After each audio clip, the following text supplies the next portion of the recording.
7 لوگوں کو اللہ تعالیٰ عرش کے سائے میں رکھے گا۔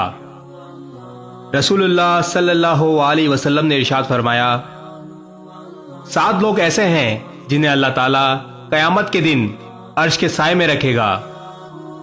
نمبر 1، انصاف کرنے والا حاکم۔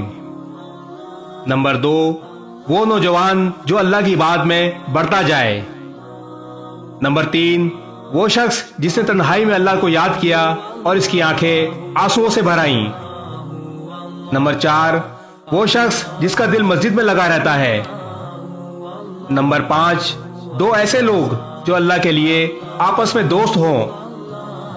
نمبر 6، ایسا شخص جسے رتبے والی خوبصورت عورت اپنے ساتھ غلط کام کرنے کے لیے بلائے تو وہ کہہ دے مجھے اللہ کا ڈر لگ رہا ہے۔ اور نمبر 7، ایسا شخص جو صدقہ کرے تو اس طرح چھپا کر کرے کہ اس کے بائیں ہاتھ کو بھی خبر نہ ہو کہ اس کے دائیں ہاتھ نے کیا کیا ہے۔ اس ویڈیو کو شیئر ضرور کریں، ہو سکتا ہے آپ کے ایک شیئر سے یہ بات کسی کے دل میں اتر جائے۔